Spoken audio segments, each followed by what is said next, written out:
This is Euroscopic, your weekly roundup of what happened, what's happening, and what might happen in and to Europe. In partnership with EU Observer, we bring you insights and reporting from their people on the ground across the European Union and beyond, plus interviews with European policymakers and analysts. I'm William Blukroft, a journalist who writes the Germany Substack newsletter called The Schland.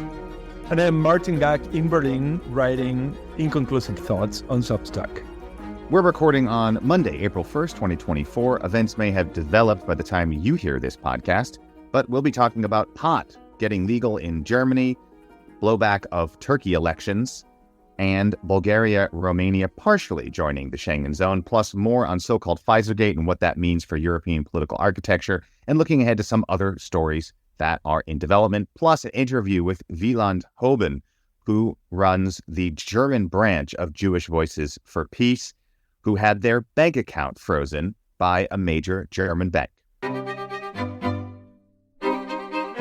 So, William, another week. Here we are again. As my tours of Europe continue, I'm now in beautiful Western Germany, Dortmund to be precise, the famous Ruhrpott or Ruhrgebiet, the sort of industrial part of Germany that has seen a lot of socioeconomic woes over the last decades as of course, as part of the, larger shifting of trade and industry all around Europe and to cheaper parts of the world. So it's an interesting place to be. My Easter weekend and holiday have been a bit more modest in terms of the exoticism of travel, European travel, but I did spend 3 days demolishing part of a house we just bought deep inside Saxony-Anhalt, hanging out with a lot of really very cool people and sort of, listening a bit to the way that friends, some of them very new friends, are thinking about Europe and European politics, and surprise, a lot of it is through food. Yeah. We spend a lot of time talking about food and access to food and fresh food and sort of, and food prices, I'm sure.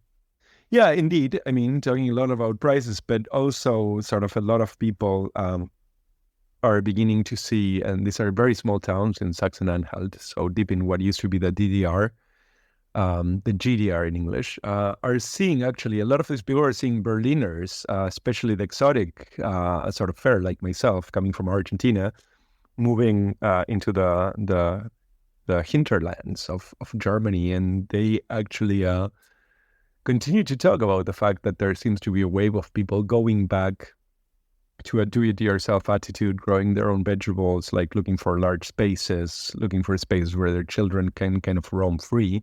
Yeah, it's great. I mean, it is fascinating, these shifts in populations, I think, being impacted by this desire to get away from some technology. Again, prices, going where places are cheaper, that's a story time eternal. And how that impacts the local politics, which trickle up to national politics. One thing I think that's interesting between where I am and where you are, I'm deep in Western Germany, and you were spending time and will be spending more time deep in Eastern Germany. But the socioeconomic impacts are actually quite similar given the post-industrial landscape here. I often very broadly, very, very broadly describe this area of Western Germany as the east of the West because of that post-industrialization that happened, or the deindustrialization that's happened, and the loss of jobs and the political impact that's had in terms of people drifting to the right, which is something we've seen very much in your neck of the woods in Eastern Germany. And they often get much more of the attention and the so-called blame for that far rightification of politics. But you see a lot of that here as well. But of course, mixed in with a lot of, it's a much more complex picture than that. It's also huge immigrant populations from all over the place. Paints a very, very unique picture, I think.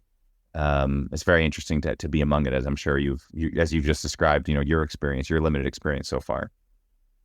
I mean, yeah, I think that, it's certainly fascinating. At the very same time, I think that what you do see is that places that had been less exposed or perhaps less touched by explosive development in the aftermath of the Ursula reforms. Places that have not seen sort of, the development of infrastructure and the investment of infrastructure than the west of Germany has seen, are probably a bit more sheltered in some sense because they have a bit more of a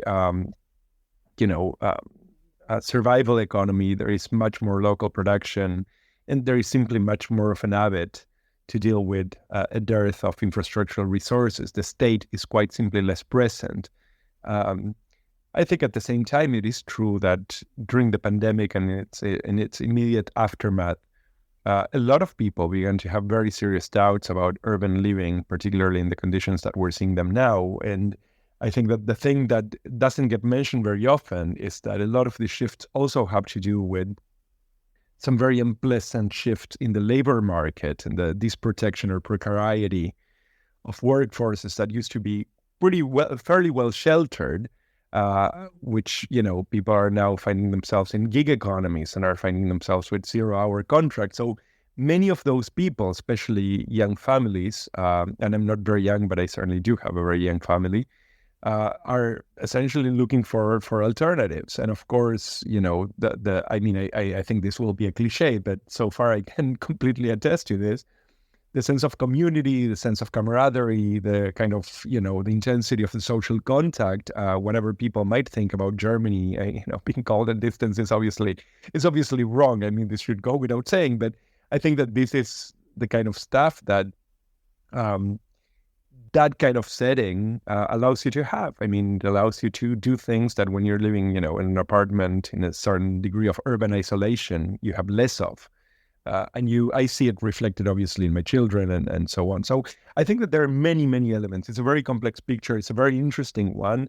And it's also a very interesting question as to how is it that, questions of urban politics and questions of national politics moved by this sort of shift, sort of develop. What is that Europe becomes as a lot of this tapestry begins to shift.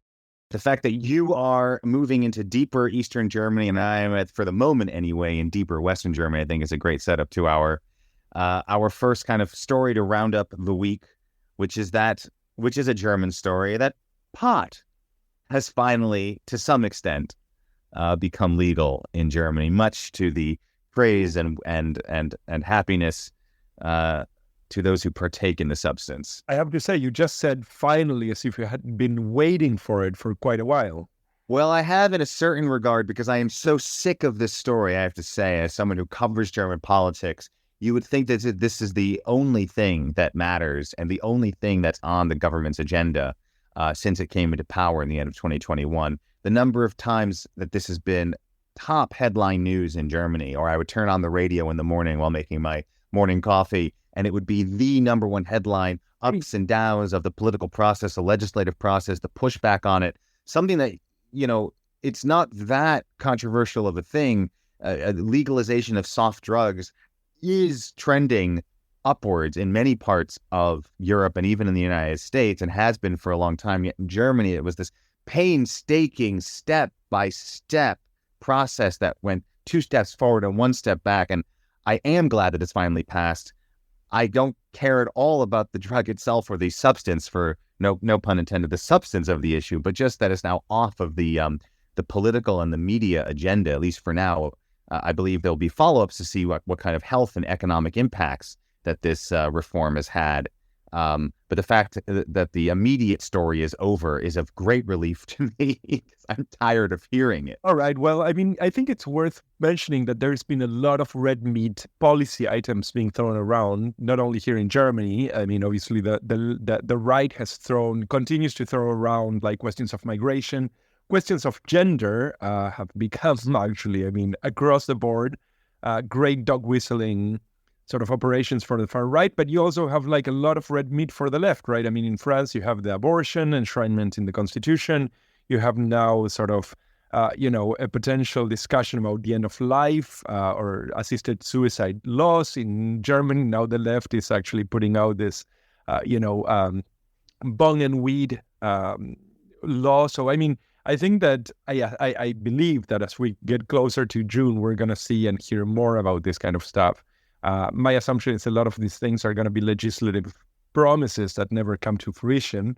But anyway, I mean, But Martin, it's not. I mean, I don't think it's such a left issue. This is more of a libertarian issue. I mean, at least in Germany, it was the FDP that's been pushing the legalization, and most of all, the ones that really got that into the coalition agreement to legalize pot, because or a libertarian. It certainly dovetails with certain left-wing views or left of center views. But the idea of lowering government regulation, getting the government out of social policy, is definitely an issue of libertarian parties. And I think that also there's flavors of that when it comes to what you just mentioned about abortion or end-of-life care, end-of-life issues, and pot kind of. There is definitely a common alliance between people on the left and more libertarian I would argue that voices. I would argue that that's precisely the point, that this is sort of, I think that it's an issue that, I mean, I don't think it's only just the libertarians. I mean, this clearly has a lot of the Greens have gone for a very long time talking about this issue. And most certainly, I think it's so culturally, it's an issue that is quite associated with the left, even here in Germany. But I think you're right that, I mean, this is something that brings sort of an alliance of forces. I do think that this is actually, to a large degree, this is campaigning and politicking. In any case, speaking of politics.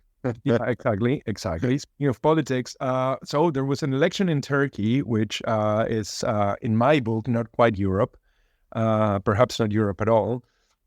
But it turns out that in Istanbul and Ankara, Erdogan was served a pretty thorough defeat, as he was hoping to capture back these two cities, as he just won another term as president of Turkey, and that was not to be. And the political and electoral beating was pretty severe. I mean, Istanbul and Ankara remain essentially opposition cities and liberal and secular cities at that.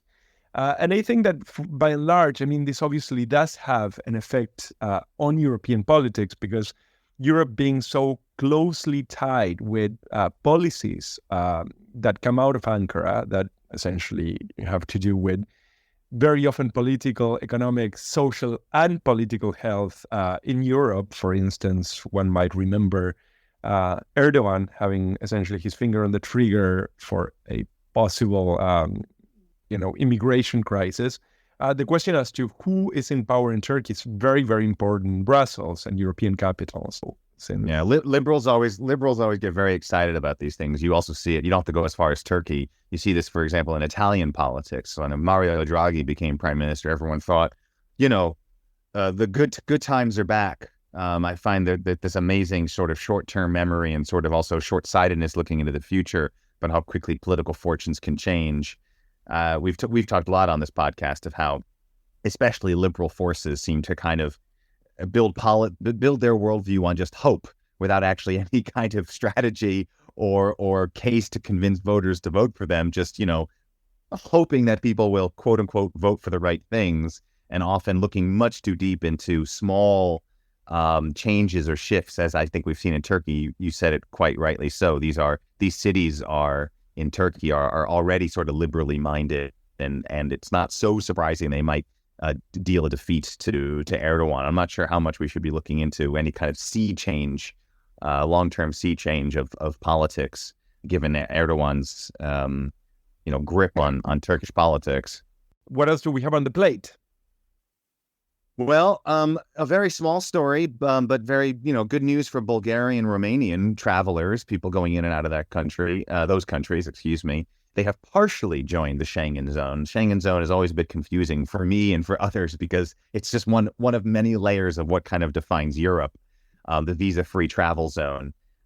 Austria vetoed land-based routes for visa-free travel from Bulgaria and Romania, citing concerns about migration, illegal migration, refugees, etc. But effective as of now, essentially, going in and out of Romania and Bulgaria does not require a visa to go elsewhere in the Schengen zone. And like I said, it's confusing because the Schengen zone mostly overlaps with the EU, but not entirely.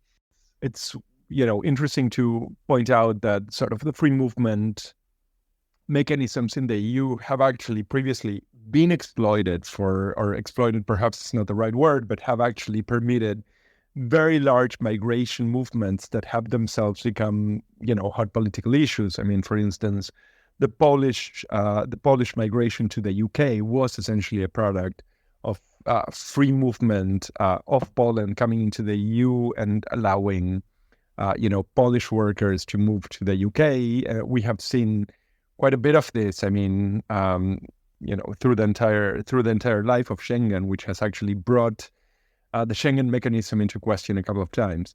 So the last story for this week is Ukraine, which is heating up again. The Kremlin is targeting Kiev and Odessa, which has become a fairly dangerous spot. It's not on the front line. It is understood to be one of the ambitions of Putin, and it was more or less spared so far, but, Russian bombs are falling. On Odessa, there's been a return of fire happening both on the Black Sea and inside Russian territory. And the latest is that Putin has been targeting the electric grid of Ukraine, which actually has effects on sort of countries around the area, including Moldova, which, for instance, takes most of its electricity from Ukraine. So the story is still developing, and that shows no sign of abating.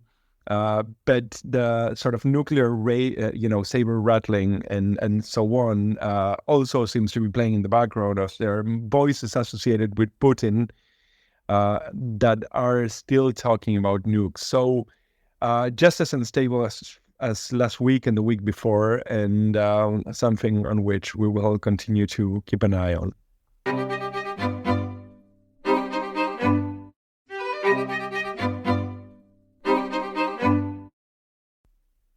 Okay, so this week we're looking at an ongoing story, which is this so-called Pfizergate scandal. That's been simmering for quite a while now, but of course it's dovetailing with European elections and Ursula von der Leyen, the EU Commission president, going for a second term.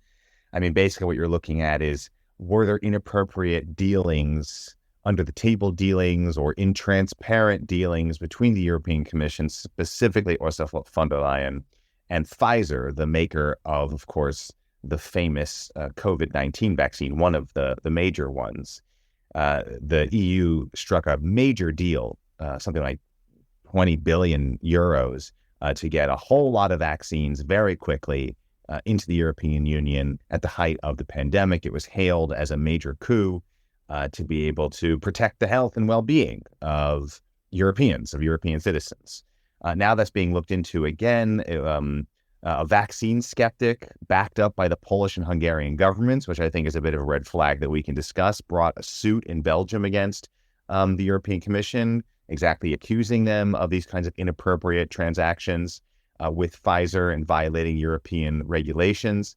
And despite the source of the suit, a vaccine skeptic, the Polish and Hungarian governments that are, at least the previous Polish government that was no fan of Brussels, nonetheless, you have possible actual wrongdoing, enough that European prosecutors have taken over the Belgian case to look further into the financial, legal, and possibly political wrongdoing of the European Commission under Ursula von der Leyen. It's really an interesting story, among other things, because it brings so many unsavory parts onto the same cake, right? On the one hand, you have this sort of vaccine skepticism proceeding from some very dark corners of the European political spectrum. But on the other hand, it actually confronts something that has been an issue for a very long time, which is the lack of transparency at the highest levels of the Brussels political machine, by people that are, as opposed to, say, Parliament, where, MEPs are actually elected. The Commission operates essentially like a very large ministerial machinery, which serves at the pleasure and behest of, heads of state across the bloc. And the tension, which is almost constant between the Commission and the Parliament. I mean, the Council probably plays sort of a slightly different role, but the tension has been constant, and particularly, I mean, the council will now be an important part of this because the council is, of course, the council of of the heads of state, and there is always a question as to who has the upper hand in assigning sort of the head of the commission, in this case, Ursula von der Leyen, precisely because there is a constant sense that there is a serious democratic deficit. These kind of stories bring that back to the fore, don't they? Yeah, it also brings up a sort of a more philosophical question of, do you need undemocratic methods to protect democracy?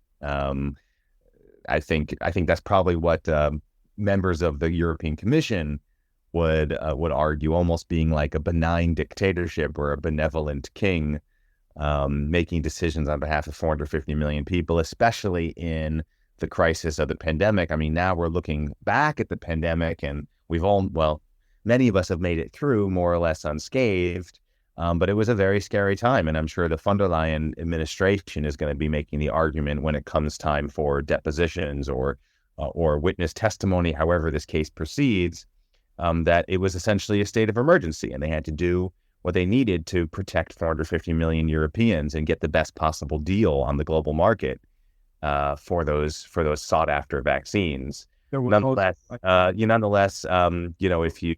Sorry, Bill, you might remember that there was a remarkable amount of competition with American buying power. Trump had tried actually to either capture German and European vaccine producers, essentially to transfer stocks to the US. So, I mean, yes, obviously these things will be on the table. Right?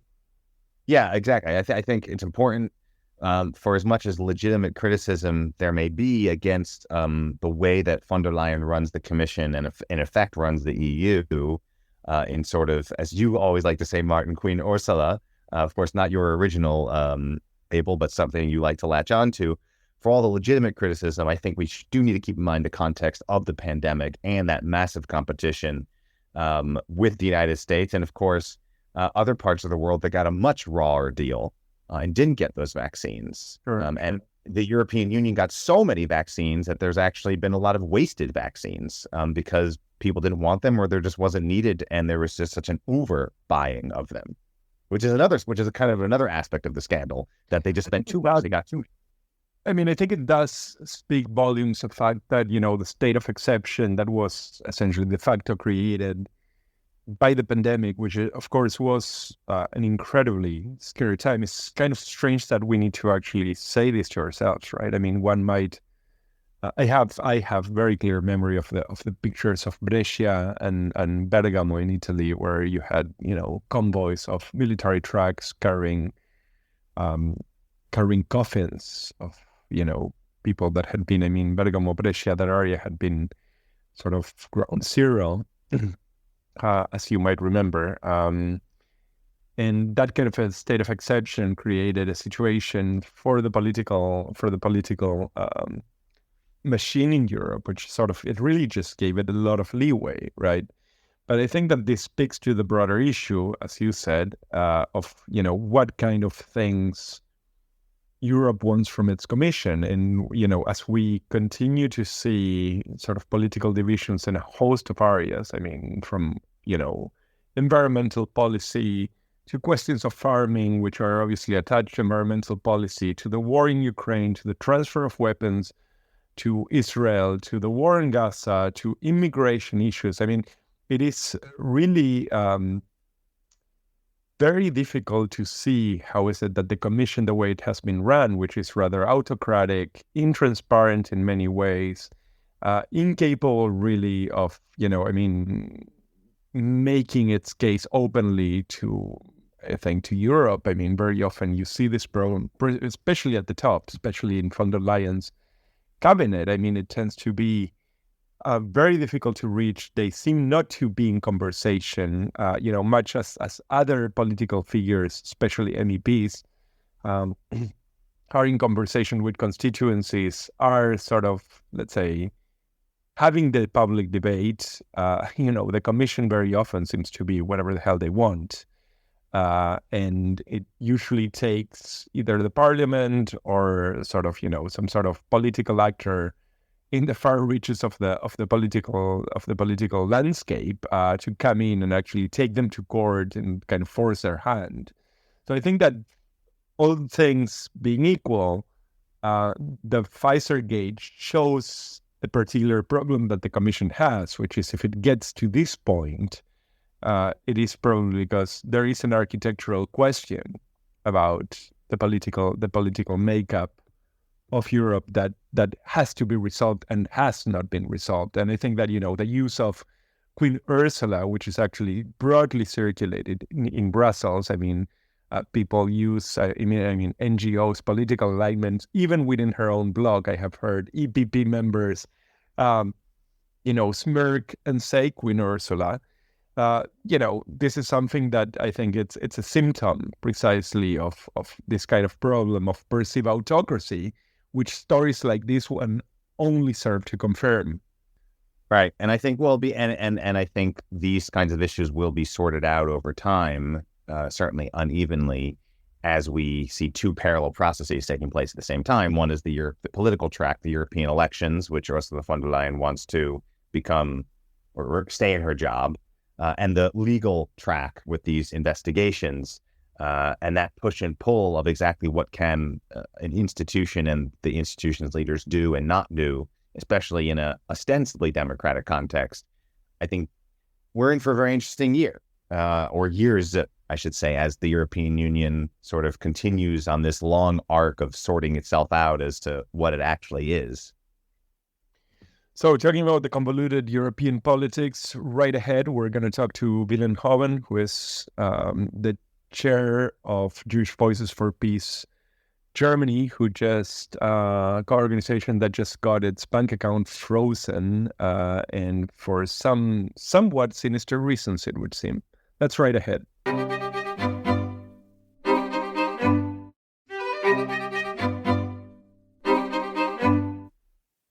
So picking up a story in the EU Observer, a major German bank froze the bank account of a Jewish nonprofit, Jewish Voices for Peace, the German branch of it, under some rather curious circumstances. And for more about those circumstances, we want to bring in the chair of the German branch of Jewish Voices for Peace, Willem Hoven, joining us now in Euroscopic. Thanks so much for joining the podcast.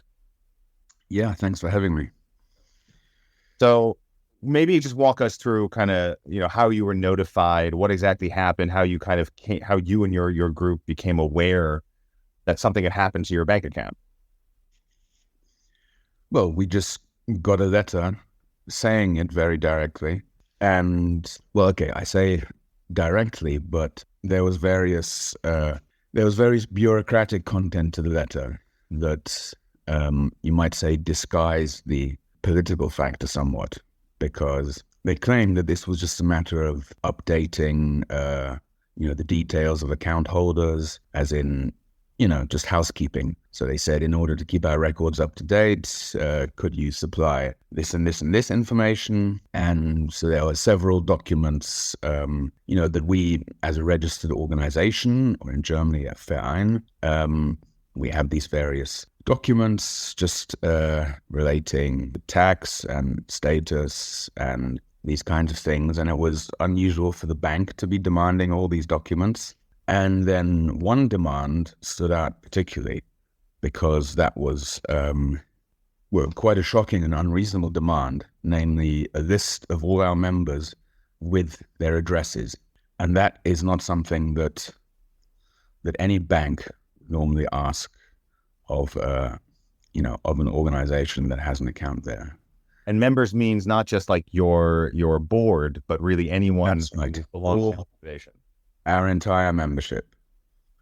And then after that, in the letter it said, please submit these documents by the 5th of April, or we may have to close your account. And as a precautionary measure, we're already freezing it now. And that was also completely unheard of, to just freeze an account without warning. It's one thing to say, okay, here's a deadline for these things, which is also strange, but then to freeze it directly, that was, well, and it was pretty clear to us, I think, what was behind that, especially considering that the Berliner Sparkasse is a state-owned bank. You know, it's ultimately under the control of the state of Berlin. And so do you think, or do you have any sense of what might have specifically triggered this? Because you'd been in operations for a while, you'd been with the bank for a while. So what do you think actually happened that triggered this?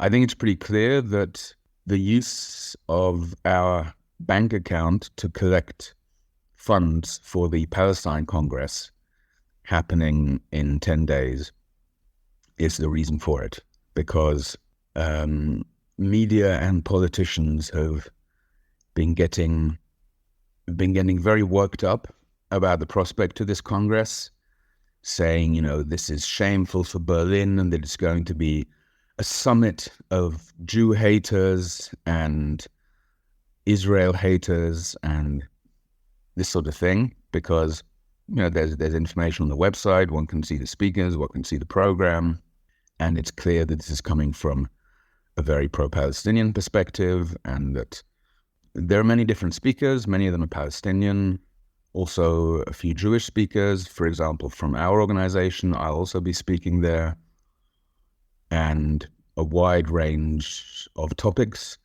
relating both to concrete activist issues and also the history of Palestine, also experiences from Gaza from the last months. And these things are all offensive to the German authorities, which have... What do you think we have going forward? How do you see this sort of sorting itself out? We've challenged this legally, and unfortunately the Easter holidays have delayed things somewhat, and of course mean that now the deadline for the document submissions is approaching, and I think they probably knew that some of these would be tricky to get in time, you know, to have a notarized document from the registry of Berlin organizations, these sorts of things, to be demanding several things at once, some of which first have to be requested and can't just be you know, pulled from the computer, and especially taking into account the Easter holidays. But we have challenged this legally because several lawyers who have seen this letter say this is actually an illegal demand, the list of members' names, and that it's also a breach of contract for them to simply freeze our account without warning. So we're hoping that because of the weak legal basis for these actions, our legal challenge will be successful, so that at least the account gets unfrozen long enough for us to access the money, and because we still have a substantial amount of money on the account which is needed in the immediate future for the Congress. To just put some context in for listeners of Euroscopic and those who follow Germany, people know that Germany is a country of intense privacy laws. It's also it's the country of the Verein, it's the country of the nonprofit. There's nonprofits for everything, it seems, for including political nonprofits on the left, on the right. And yet at the same time, as people following news in Berlin and in Germany, there's been this intense pressure campaign against the cultural sector, against the artistic sector, against the activist sector. Exactly this points that you've made, whether you call it pro-Palestinian or anti-Israel or against the war, however, it's the many different ways you can frame it. Can you put this this most recent situation with the bank in the larger context of what you faced, Jüdische Stimme, Jewish Voices, and your colleagues and other groups over the last several months? I can only imagine this is only one of many sort of incidents of state institutions or other kinds of organizations trying to curtail your work. Absolutely. And perhaps first, since you mentioned data security, I just point out one rather amusing detail, because after this happened, we made it public and the story got around a lot, and there were several inquiries from from German journalists and newspapers. And for the most part, the bank refused to comment, citing, in fact, data protection laws, saying that they don't comment on, their relations with their customers. And I just find that really quite amusing, considering that they're demanding names and addresses of our members, which is surely a pretty violent way of approaching data security. But yes, obviously this is only another case in a long list of repressive measures taken against the Palestine activism scene. I could also mention that back in 2019, when we still had an account with a different bank, that account was also frozen, and we ultimately left because of our support for BDS, the boycott movement, which is not yet illegal in Germany, but which there's a kind of, you might say, stealth illegality that's been enforced in some areas because of a resolution that was passed in Parliament that has no legally binding status, but which has created a kind of atmosphere of self-censorship in which institutions preemptively try to avoid any links to BDS, such as, a museum inviting someone who had once signed a petition against banning BDS. That's already enough for witch hunters maybe to dig up this person and to call them into question, etc. But there are also, very concrete steps, such as banning demonstrations. We've seen that many times since October, and very arbitrary arrests not based on the law at all. We've seen the authorities quite simply operating outside of the law, which is why when people do take the step of legal challenges, for example, of these demonstration bans, they're usually overturned because they simply weren't legal.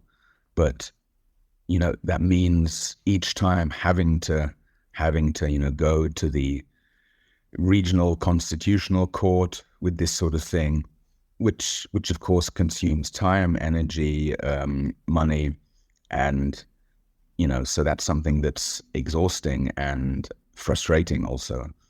And also there's been police violence quite obviously. I haven't actually yet been roughed up by the police, but I've been, a few meters away seeing people who have, in Berlin specifically, where the police are especially brutal. I live in Frankfurt. Here it's somewhat different. The police are more relaxed in their street behavior, but the authorities have also several times banned demonstrations, after which these bans had to be overturned.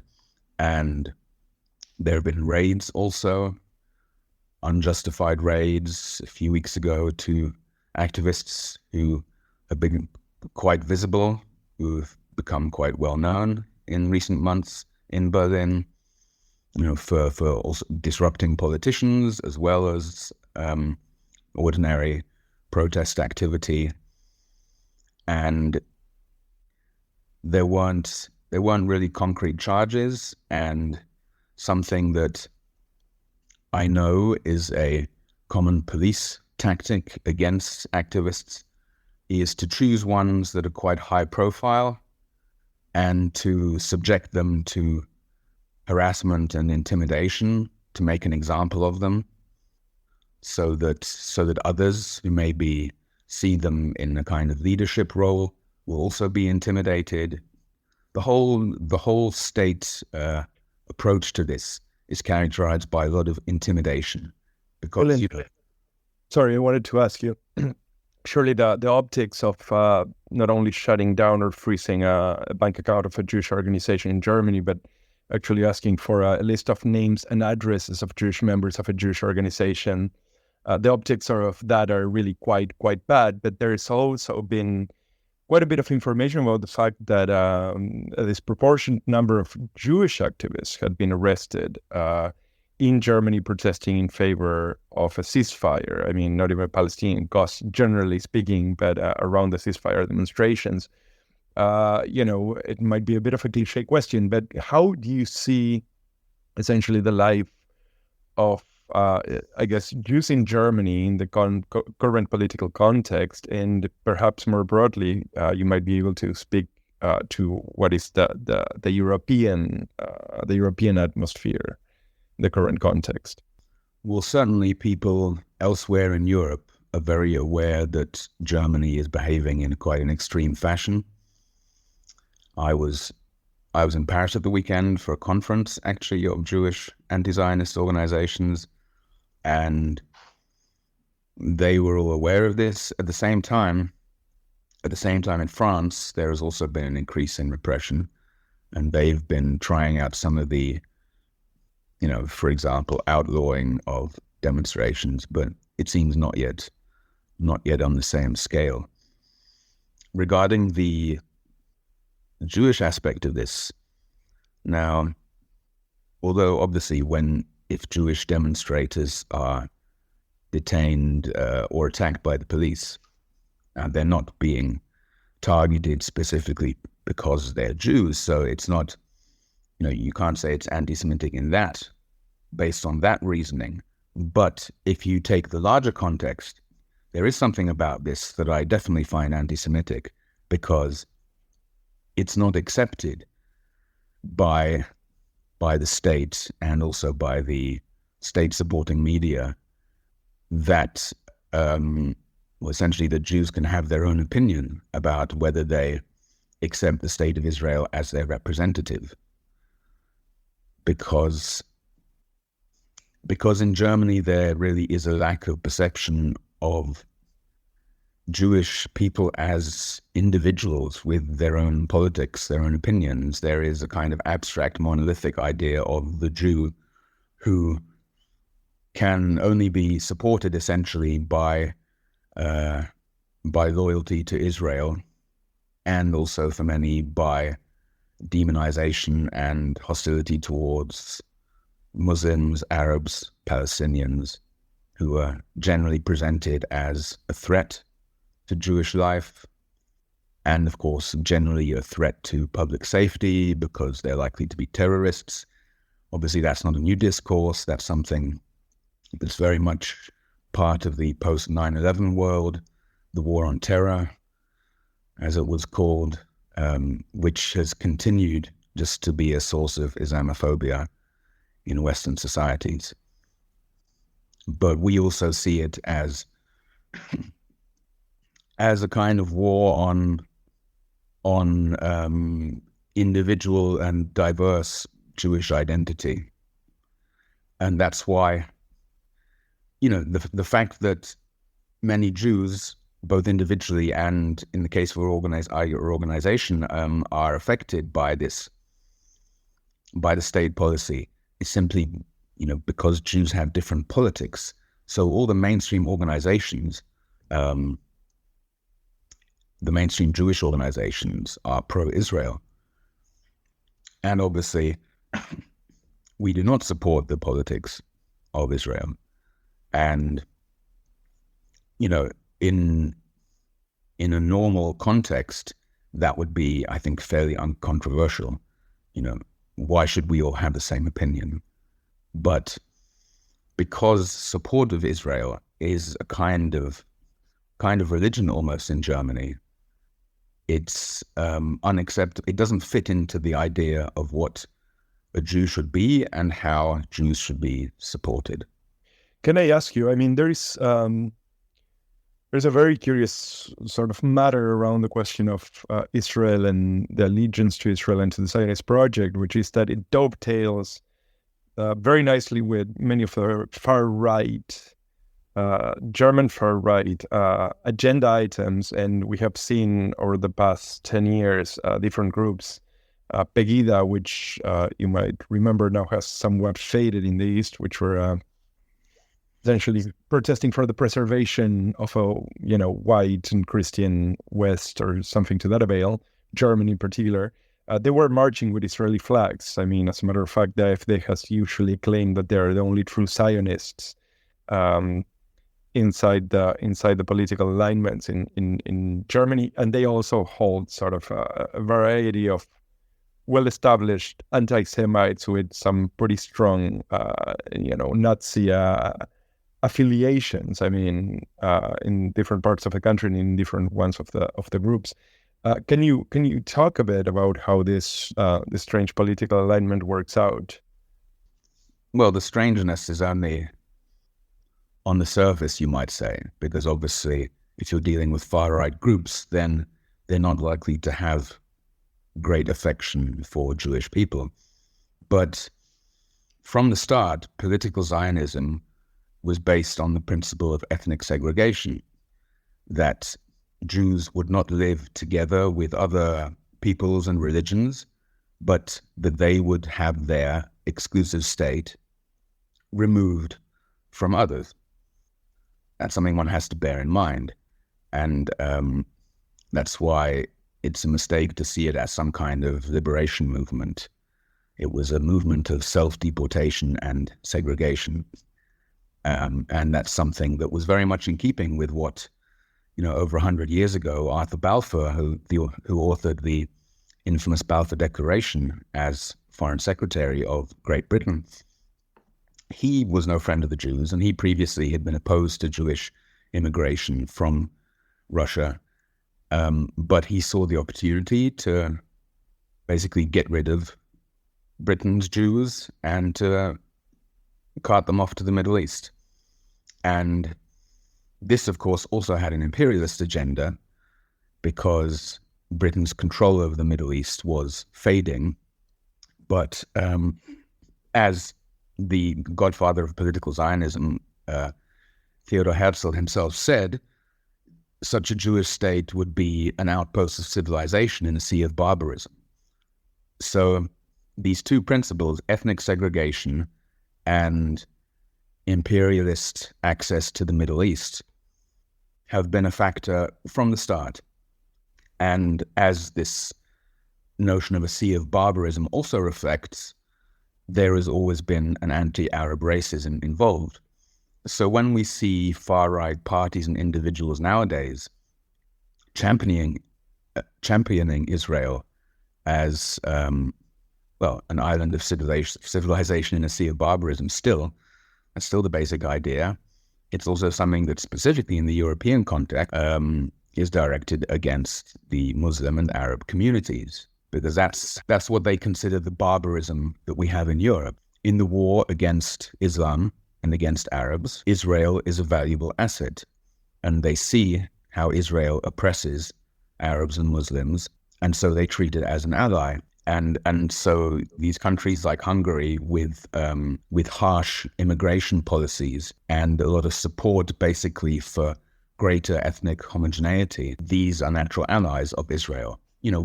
Regardless of what they think about Jews, and the Zionists have always been pragmatic, and so Netanyahu has no qualms about working with far-right Hungarian or Polish politicians if that's going to advance his agenda.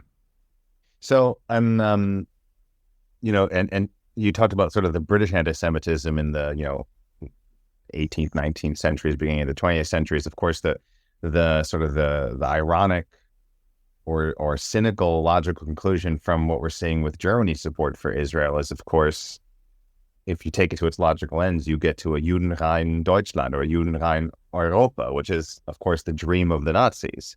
That's right.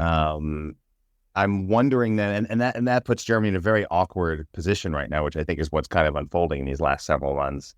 Living in Germany and witnessing these things, I'm always of two minds. One is, what is going on? Everyone has to know about this. This like flies in the face of liberalism, of democratic thought, of freedom of speech, etc. On the other hand, sometimes I think, who cares? Because, it's Germany and Germany's weird, and, it can do what it wants to do. It doesn't have this big impact on the world stage. It's not like the United States and I'm wondering where you come down on that.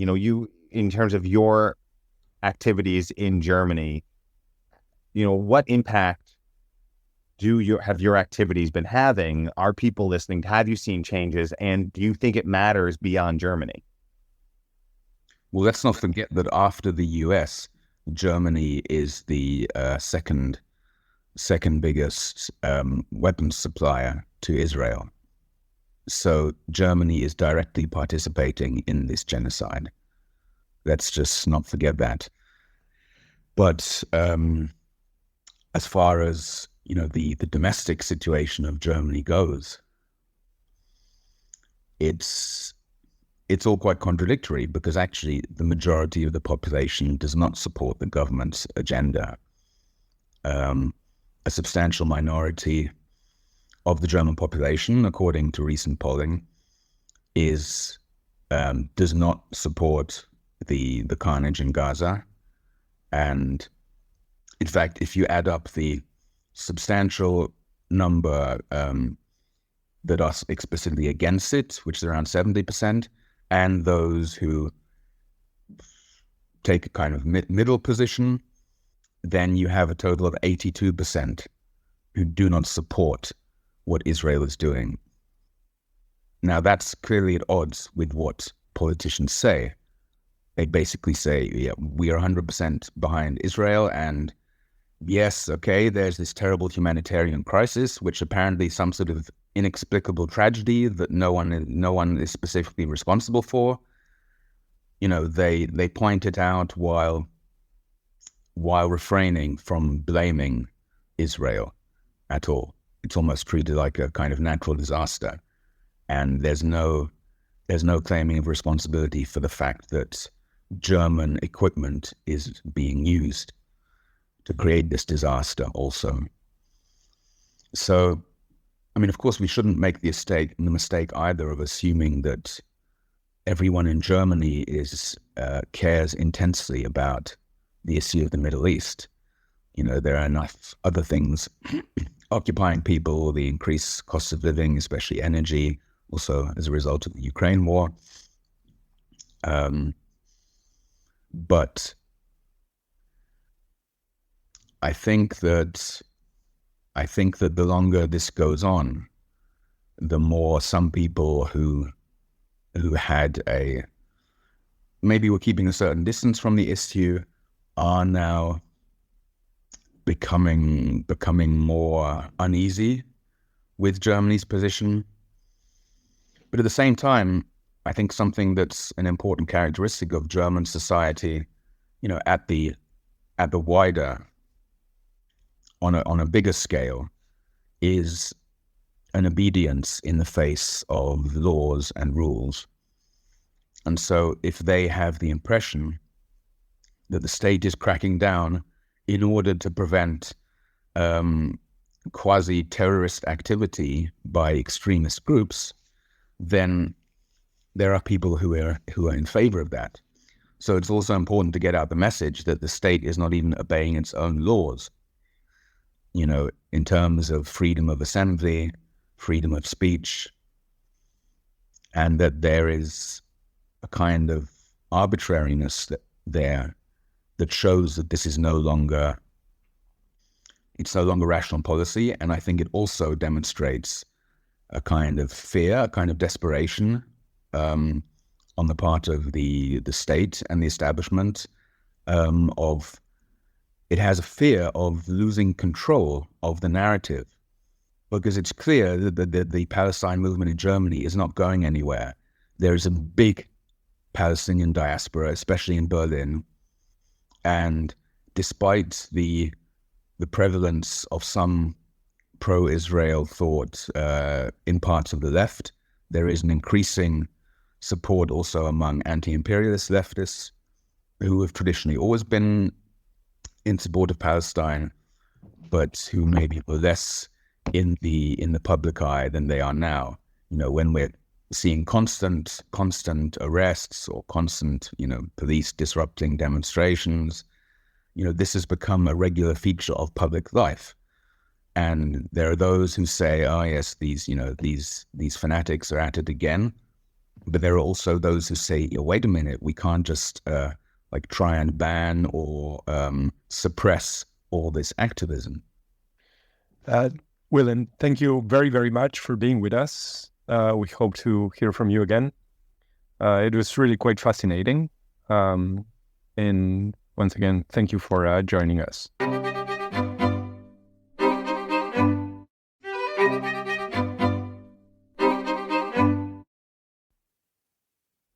So as Germany seems to be brandishing some of its more illiberal sides when it comes to certain issues that politics there find rather sensitive, Hungary keeps also tickling along. I don't know if tickling is a word, but it sounds right in this case. Anyway, Martin, what more do you have on Hungary looking ahead? Well, there is a crisis quite clearly brewing. So far, it seems to really be centered in Budapest. And interestingly enough, just like as in Turkey and in other places where you have this sort of emerging populist forces, cities are, bastions of progressivism and liberalism. The hinterland remains quite loyal to this sort of more conservative, in some cases like in Hungary, really very reactionary forces. But there's been sort of a succession of crises that began to some degree with the revelations that the president of Hungary, very close and a very important player in the EU for Orban, had been involved in protecting a priest that was essentially alleged of having either participated or protected sexual abusers. And she was forced to resign. That resignation came sort of afterwards with the resignation of the justice minister, Vargas. And sort of this thing sort of helped to coalesce a lot of forces around the protest because, of course, now there was a moral sort of claim. Now what has actually emerged is also that a figure that was actually part of the Orban machine, which is Peter Magyar, former husband of Judith Vargas, the justice minister, has come out with a set of leaked tapes, which involved or actually point to Orban and Fidesz involvement in high corruption. So now, essentially, Orban is fighting on two fronts inside Hungary itself. On the one hand, those who have left the party, left his umbrella, Magyar, and then on the other hand, the more progressive forces, which are actually trying to push for, reform and are trying to push Orban out of power. This thing will continue to evolve as sort of Brussels itself has a lot of, an axe to grind with Budapest. And it just does not seem that this is going to be a very easy year for Orban looking ahead. What about you? What do you have? Well, yeah, also not an easy year looking ahead, or I should say even less easy of a year looking ahead for refugees across the European Union, especially those from third countries that were in Ukraine at the start of the war, start of Russia's invasion in 2022, that like Ukrainians themselves had to flee Ukraine and came to destinations around the European Union looking for that protection. And they got that protection, but not in the same way or with the same securities that Ukrainian citizens did. And that bill looks like it's coming due, at least in the Netherlands, where as many as 1,700 people who've been seeking shelter in the Netherlands are confronted with the possibility of forcible deportation back to their home countries starting now because their time is up. This has been a back and forth constantly about what to do with these people, these third-party citizens, or third country citizens, who were in Ukraine largely for studying, people like from Nigeria, from India, from Pakistan, other parts of the African continent, for whom Ukraine is not quite the European Union, but was certainly a step in that direction in terms of bettering people's lives. The universities in Ukraine are quite good, and were certainly presented opportunities that their home countries couldn't afford them. They were in Ukraine, and they did have protection, but that protection, as I said, is running out. And at least in the Netherlands, courts have said that certain EU-level regulations in terms of protecting Ukrainians does not apply to those third country citizens. So while Ukrainians still have time left on the clock for their temporary protective status, it's a big open question now if what happens to these people from third countries, that they have to go back to wherever they came from before they went to Ukraine. which of course is being seen as a major discrepancy in human rights law. Why do you distinguish between Ukrainian citizens and people who had visas? They had legal right to be in Ukraine. That's the big question from human rights organizations right now, what to do with these people. And this has been a problem that the EU has confronted with since day one of Russia's invasion in February 2022, and will continue. And we don't know what's really going to happen with these people.